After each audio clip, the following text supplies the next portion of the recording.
Chapter 8. We need to talk, Lucy says. She's sitting on the couch, mascara streaked down her cheeks. Oh shit.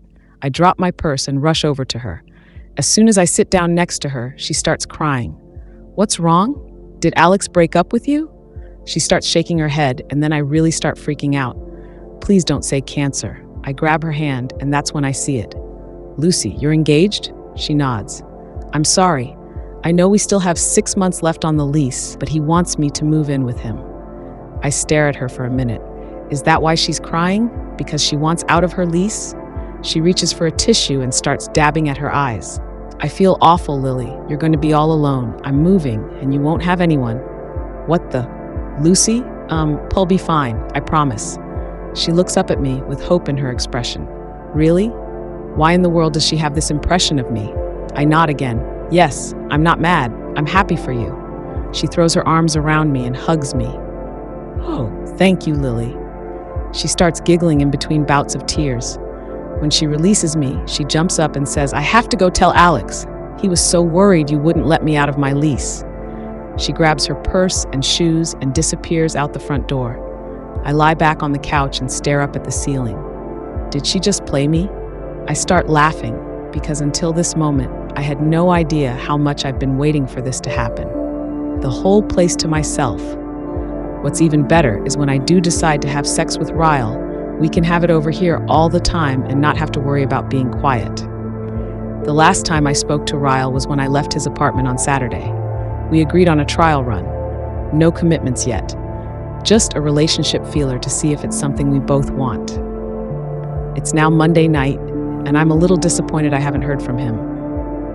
I gave him my phone number before we parted Saturday, but I don't really know texting etiquette, especially for trial runs. Regardless, I'm not texting him first. I decide to occupy my time with teenage angst and Ellen DeGeneres instead. I'm not about to wait around to be beckoned by a guy I'm not even having sex with. But I don't know why I assume that reading about the first guy I had sex with will somehow get my mind off the guy I'm not having sex with. Dear Ellen, my great-grandfather's name is Ellis. My entire life, I thought that was a really cool name for such an old guy. After he died, I was reading the obituary.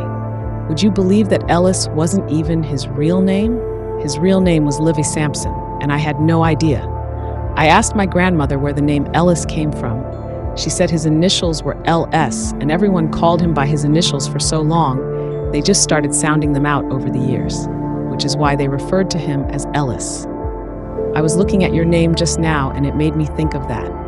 Ellen, is that even your real name? You could be just like my great-grandfather and using your initials as a disguise. Ellen. I'm on to you, Ellen. Speaking of names, do you think Atlas is a weird name? It is, isn't it? Yesterday, while I was watching your show with him, I asked him where he got his name from. He said he didn't know. Without even thinking, I told him he should ask his mother why she named him that. He just looked over at me for a second and said, "It's a little too late for that." I don't know what he meant by that. I don't know if his mom died or if she gave him up for adoption. We've been friends for a few weeks now, and I still don't really know anything about him or why he doesn't have a place to live. I would just ask him, but I'm not sure if he really trusts me yet. He seems to have trust issues, and I guess I can't blame him. I'm worried about him. It started getting really cold this week, and it's supposed to be even colder next week. If he doesn't have electricity, that means he doesn't have a heater. I hope he at least has blankets. Do you know how awful I would feel if he froze to death? Pretty freaking awful, Ellen. I'll find some blankets this week and give them to him. Lily, dear Ellen, it's going to start snowing soon, so I decided to harvest my garden today. I had already pulled the radishes, so I just wanted to put some mulch and compost down, which wouldn't have taken me long, but Atlas insisted on helping. He asked me a lot of questions about gardening, and I liked that he seemed interested in my interests. I showed him how to lay the compost and mulch to cover the ground so that the snow wouldn't do too much damage. My garden is small compared to most gardens, maybe 10 feet by 12 feet, but it's all my dad will let me use of the backyard. Atlas covered the whole thing while I sat cross-legged in the grass and watched him. I wasn't being lazy. He just took over and wanted to do it, so I let him. I can tell he's a hard worker. I wonder if maybe keeping himself busy takes his mind off of things, and that's why he always wants to help me so much. When he was finished, he walked over and dropped down next to me on the grass. "What made you want to grow things?" he asked. I glanced over at him, and he was sitting cross-legged, looking at me curiously. I realized in that moment that he's probably the best friend I've ever had, and we barely know anything about each other. I have friends at school, but they're never allowed to come over to my house for obvious reasons. My mother is always worried something might happen with my father, and word might get out about his temper. I also never really get to go to other people's houses, but I'm not sure why. Maybe my father doesn't want me staying over at friends' houses because I might witness how a good husband is supposed to treat his wife. He probably wants me to believe the way he treats my mother is normal. Atlas is the first friend I've ever had that's ever been inside my house.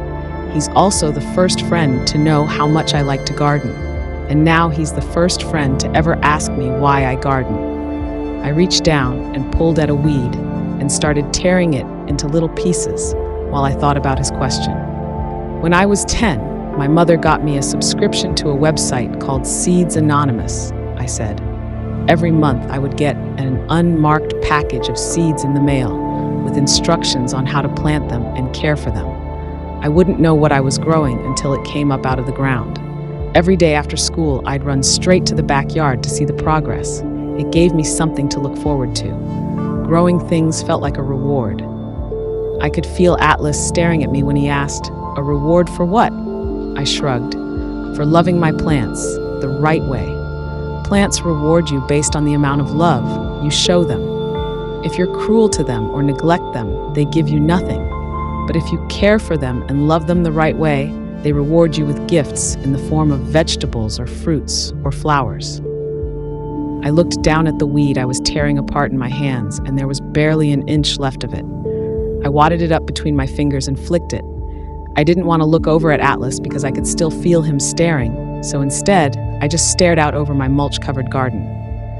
"We're just alike," he said. My eyes flicked to his. "Me and you?" He shook his head. "No. Plants and humans. Plants need to be loved the right way in order to survive. So do humans. We rely on our parents from birth to love us enough to keep us alive. And if our parents show us the right kind of love, we turn out as better humans overall. But if we've neglected..." His voice grew quiet, almost sad. He wiped his hands on his knees, trying to get some of the dirt off. "If we're neglected, we end up homeless and incapable of anything meaningful." His words made my heart feel like the mulch he had just laid out. I didn't even know what to say to that. Does he really think that about himself? He acted like he was about to get up, but before he did, I said his name. He sat back down in the grass. I pointed at the row of trees that lined the fence to the left of the yard. "You see that tree over there?" In the middle of the row of trees was an oak tree that stood taller than all the rest of the trees. Atlas glanced over at it and dragged his eyes all the way up to the top of the tree. "It grew on its own," I said. "Most plants do need a lot of care to survive, but some things, like trees, are strong enough to do it by just relying on themselves and nobody else." I had no idea if he knew what I was trying to say without me coming out and saying it, but I just wanted him to know that I thought he was strong enough to survive whatever was going on in his life. I didn't know him well, but I could tell he was resilient, way more than I would ever be if I were in his situation. His eyes were glued to the tree. It was a long time before he even blinked. When he finally did, he just nodded a little and looked down at the grass. I thought with the way his mouth twitched that he was about to frown, but instead he actually smiled a little. Seeing that smile made my heart feel like I had just startled it right out of a dead sleep. "Me just alike," he said, repeating himself from earlier. "Plants and humans?" I asked. He shook his head. "No, me and you." I gasped, Ellen. I hope he didn't notice, but I definitely sucked in a rush of air. Because what the heck was I supposed to say to that? I just sat there, really awkward and quiet, until he stood up. He turned like he was about to walk home. "Atlas, wait." He glanced back down at me. I pointed at his hands and said, "You might want to take a quick shower before you go back. Compost is made from cow manure." He lifted his hands and looked down at them, and then he looked down at his compost-covered clothes. "Cow manure? Seriously?" I grinned and nodded. He laughed a little, and then before I knew it, he was on the ground next to me, wiping his hands all over me. We were both laughing as he reached to the bag next to us and stuck his hand inside, then smeared it down my arms. "Ellen, I am confident that the next sentence I'm about to write has never been written or spoken aloud before." When he was wiping that cow shit on me, it was quite possibly the most turned on I have ever been. After a few minutes, we were both lying on the ground, breathing hard, still laughing. He finally stood up and pulled me to my feet, knowing he couldn't waste minutes if he wanted a shower before my parents came home. Once he was in the shower, I washed my hands in the sink and just stood there, wondering what he meant earlier when he said we were just alike. Was it a compliment? It sure felt like one. Was he saying that he thought I was strong too? Because I certainly didn't feel strong most of the time. In that moment, just thinking about him made me feel weak. I wondered what I was going to do about the way I was starting to feel when I was around him. I also wondered how long I can keep hiding him from my parents, and how long he'll be staying at that house. Winters in Maine are unbearably cold, and he won't survive without a heater or blankets. I gathered myself and went in search of all the spare blankets I could find. I was going to give them to him when he got out of the shower, but it was already 5 and he left in a hurry. I'll give them to him tomorrow. Lily, dear Ellen, Harry Connick Jr. is freaking hilarious. I'm not sure if you've ever had him on your show, because I hate to admit I've probably missed an episode or two since you've been on the air, but if you've never had him, you should. Actually, have you ever watched Late Night with Conan O'Brien? He has this guy named Andy who sits on the couch for every episode. I wish Harry could sit on your couch for every episode. He just has the best one-liners, and the two of you to get her would be epic. I just want to say thank you. I know that you don't have a show on TV for the sole purpose of making me laugh, but sometimes it feels that way. Sometimes my life just makes me feel like I've lost the ability to laugh or smile. But then I turn on your show, and no matter what mood I'm in when I turn on the TV, I always feel better by the time your show is over. So yeah, thanks for that. I know you probably want an update on Atlas, and I'll give you one in a second. But first, I need to tell you about what happened yesterday. My mother is a teaching assistant over at Brimer Elementary. It's a bit of a drive, and that's why she never gets home until around 5 o'clock. My dad works 2 miles from here, so he's always home right after 5. We have a garage, but only one car can fit in it because of all my dad's stuff. My dad keeps his car in the garage, and my mom keeps her car in the driveway. Well, yesterday my mom got home a little bit early. Atlas was still at the house, and we were almost finished watching your show when I heard the garage door starts to open. He ran out the back door, and I rushed around the living room cleaning up our soda cans and snacks. It had started snowing really hard around lunchtime yesterday, and my mother had a lot of stuff to carry in, so she pulled up in the garage so she could bring it all in through the kitchen door. It was work stuff and a few groceries. I was helping her bring everything inside when my dad pulled up in the driveway. He started honking his horn because he was mad that my mom was parked in the garage. I guess he didn't want to have to get out of his car in the snow. That's the only thing I can think of that would make him want her to move her car right then and there, instead of just waiting until she was finished unloading it. Come to think of it, why does my father always get the garage? You would think a man wouldn't want the woman he loves to get the shittier parking spot. Anyway, my mother got that real scared look in her eye when he started honking, and she told me to take all her stuff to the table while she moved her car out. I'm not sure what happened when she went back outside. I heard a crash, and then I heard her scream, so I ran to the garage thinking maybe she had slipped on ice. Ellen, I don't even want to describe what happened next. I'm still a little shocked by the whole thing. I opened the garage door and didn't see my mom. I just saw my dad behind the car doing something. I took a step closer and realized why I couldn't see my mom. He had her pushed down on the hood with his hands around her throat. He was choking her, Ellen. I might cry just thinking about it. He was yelling at her, staring down at her with so much hatred. Something about not having respect for how hard he works. I don't know why he was mad, really, because all I could hear was her silence while she struggled to breathe. The next few minutes are a blur, but I know I started screaming at him. I jumped on his back and I was hitting him on the side of his head. Then I wasn't. I don't really know what happened, but I'm guessing he threw me off of him. I just remembered 1 second I was on his back and the next second I was on the ground and my forehead hurt like you wouldn't believe. My mom was sitting next to me, holding my head and telling me she was sorry. I looked around for my dad, but he wasn't there. He'd gotten into his car and drove off after I hit my head. My mom gave me a rag and told me to hold it to my head because it was bleeding, and then she helped me to her car and drove me to the hospital. On the way there, she only said one thing to me: when they ask you what happened, tell them you slipped on the ice. When she said that, I just looked out my window and started crying because I thought for sure this was the final straw, that she would leave him now that he had hurt me. That was the moment I realized that she'd never leave him. I felt so defeated, but I was too scared to say anything to her about it. I had to get 9 stitches in my forehead. I'm still not sure what I hit my head on, but it doesn't really matter. The fact is, my father was the reason I was hurt, and he didn't even stay and check on me. He just left us both there on the floor of the garage and left. I got home really late last night and fell right to sleep because they had given me some kind of pain pill. This morning, when I walked to the bus, I tried not to look directly at Atlas so he wouldn't see my forehead. I had fixed my hair so that you couldn't really see it, and he didn't notice right away.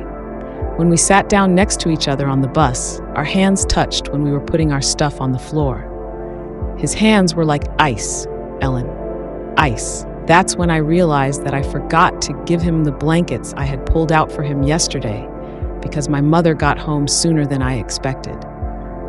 The incident in the garage sort of took over all my thoughts, and I completely forgot about him. It had snowed and iced all night, and he had been over there at that house in the dark, all by himself. And now he was so cold, I didn't know how he was even functioning. I grabbed both of his hands in mine and said, "Atlas, you're freezing." He didn't say anything. I just started rubbing his hands in mine to warm them up. I laid my head on his shoulder, and then I did the most embarrassing thing. I just started to cry. I don't cry very much, but I was still so upset by what happened yesterday, and then I was feeling so guilty that I forgot to take him blankets, and it all hit me right there on the ride to school. He didn't say anything. He just pulled his hands from mine so I'd stop rubbing them, and then he laid his hands on top of mine. We just sat there like that the whole ride to school with our heads leaned together and his hands on top of mine. I might have thought it was sweet if it wasn't so sad. On the ride home from school is when he finally noticed my head. Honestly, I had forgotten about it. No one at school even asked me about it. And when he sat down next to me on the bus, I wasn't even trying to hide it with my hair. He looked right at me and said, "What happened to your head?" I didn't know what to say to him. I just touched it with my fingers and then looked out the window. I've been trying to get him to trust me more in hopes he would tell me why he doesn't have a place to live, so I didn't want to lie to him. I just didn't want to tell him the truth either. When the bus started moving, he said, "Yesterday after I left your house, I heard something going on over there. I heard yelling. I heard you scream, and then I saw your father leave. I was going to come check on you to make sure everything was okay. But as I was walking over, I saw you leaving in the car with your mother. He must have heard the fight in the garage and saw her leaving to take me to get the stitches. I couldn't believe he came over to our house. Do you know what my dad would do to him if he saw him wearing his clothes? I got so worried for him because I don't think he knows what my father is capable of. I looked at him and said, "Atlas, you can't do that. You can't come to my house when my parents are home." Atlas got really quiet and then said, "I heard you scream, Lily. He said it like me being endangered trumped anything else. I felt bad because I know he was just trying to help, but that would have made things so much worse. I fell, I said to him. As soon as I said it, I felt bad for lying. And to be honest, he looked a little disappointed in me because I think we both knew in that moment that it wasn't as simple as a fall. Then he pulled up the sleeve of his shirt and held out his arm. Ellen, my stomach dropped. It was so bad. All over his arm, he had these small scars. Some of the scars looked just like someone had stuck a cigarette to his arm and held it there. He twisted his arm around so I could see that it was on the other side, too. I used to fall a lot, too, Lily. Then he pulled his shirt sleeve down and didn't say anything else. For a second, I wanted to tell him it wasn't like that my dad never hurts me and that he was just trying to get me off of him. But then I realized I'd be using the same excuses my mom uses. I felt a little embarrassed that he knows what goes on at my house. I spent the whole rest of the bus ride looking out the window because I didn't know what to say to him. When we got home, my mom's car was there. In the driveway, of course. Not the garage. That meant Atlas couldn't come over and watch your show with me. I was going to tell him I would bring him blankets later, but when he got off the bus, he didn't even tell me bye. He just started walking down the street like he was mad. It's dark now, and I'm waiting on my parents to go to sleep. But in a little while, I'm going to take him some blankets. Lily, dear Ellen, I'm in way over my head. Do you ever do things you know are wrong, but are somehow also right? I don't know how to put it in simpler terms than that. I mean, I'm only 15, and I certainly shouldn't have boys spending the night in my bedroom. But if a person knows someone needs a place to stay, isn't it that person's responsibility as a human to help them? Last night, after my parents went to sleep, I snuck out the back door to take Atlas those blankets. I took a flashlight with me because it was dark. It was still snowing really hard, so by the time I made it to that house, I was freezing. I beat on the back door, and as soon as he opened it, I pushed past him to get out of the cold. Only, I didn't get out of the cold. Somehow it felt even colder inside that old house. I still had my flashlight on, and I shined it around the living room and kitchen. There wasn't anything in there, Ellen. No couch, no chair, no mattress. I handed the blankets off to him and kept looking around me. There was a big hole in the roof over the kitchen, and wind and snow were just pouring in.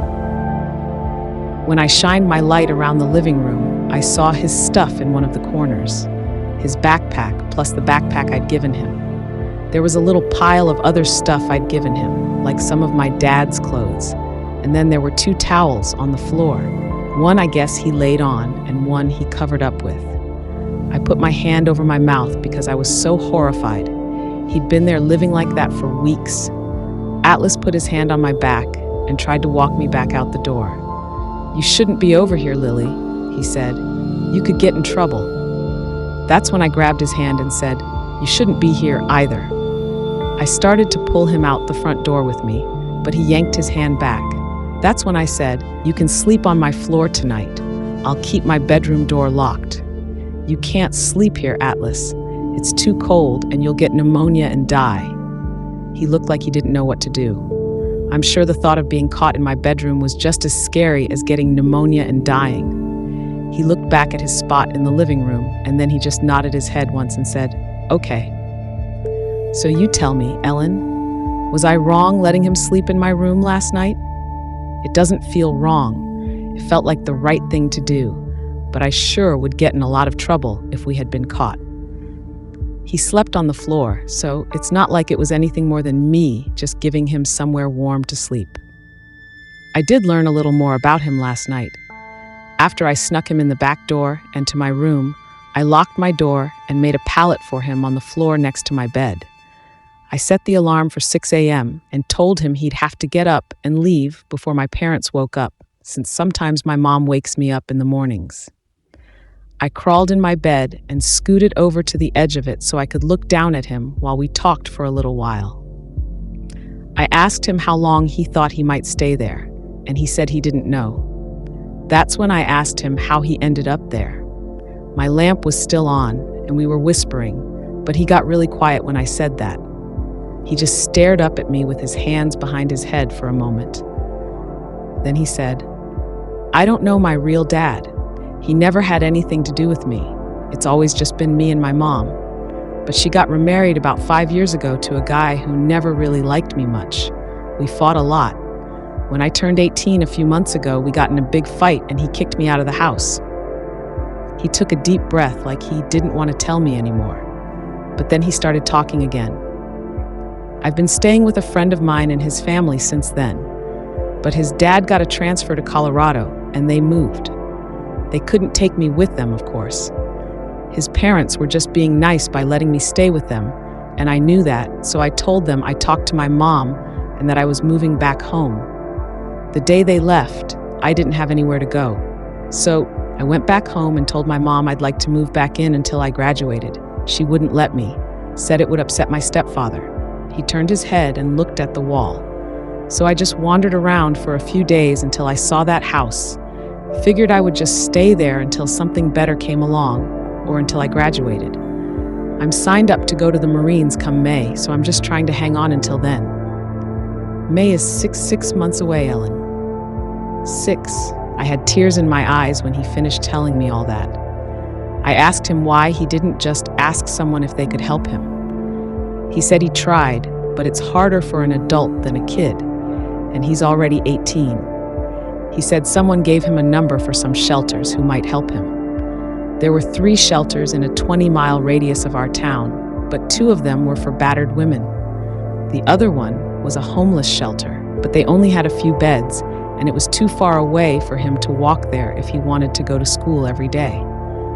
Plus, you have to wait in a long line to try and get a bed. He said he tried it once, but he feels safer in that old house than he did at the shelter.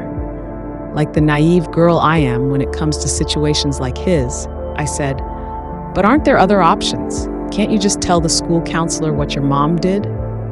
He shook his head and said he's too old for foster care. He's 18, so his mother can't get in trouble for not allowing him to go back home.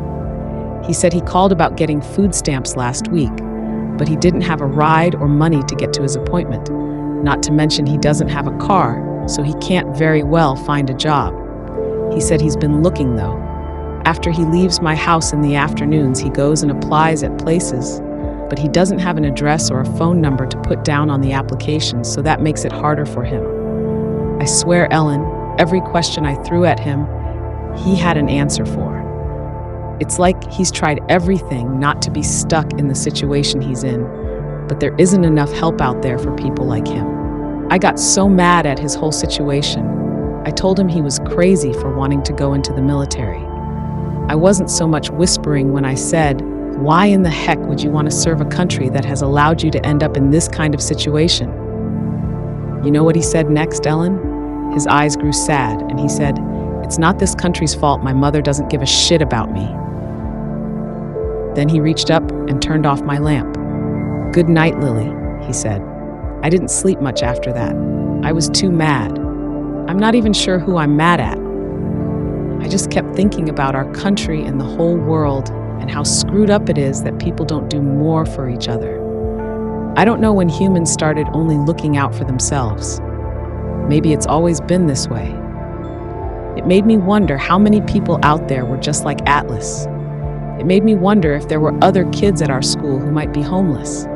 I go to school every day and internally complain about it most of the time, but I've never once thought that school might be the only home some kids have.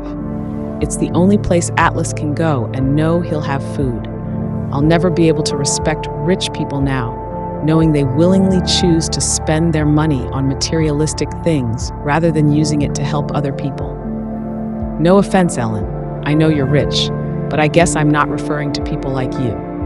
I've seen all the stuff you've done for others on your show and all the charities you support, but I know there are a lot of rich people out there who are selfish. Hell, there are even selfish poor people and selfish middle-class people. Look at my parents. We aren't rich, but we certainly aren't too poor to help other people. Yet, I don't think my dad has ever done anything for a charity. I remember one time we were walking into a grocery store and an old man was ringing a bell for the Salvation Army. I asked my dad if we could give him some money, and he told me no. that he works hard for his money and he wasn't about to let me give it away. He said it isn't his fault that other people don't want to work. He spent the whole time we were in the grocery store telling me about how people take advantage of the government. And until the government stops helping those people by giving them handouts, the problem won't ever go away. Ellen, I believed him. That was 3 years ago. And all this time I thought homeless people were homeless because they were lazy or drug addicts or just didn't want to work like other people. But now I know that's not true. Sure, some of what he said was true to an extent, but he was using the worst case scenarios. Not everyone is homeless because they choose to be. They're homeless because there isn't enough help to go around. And people like my father are the problem.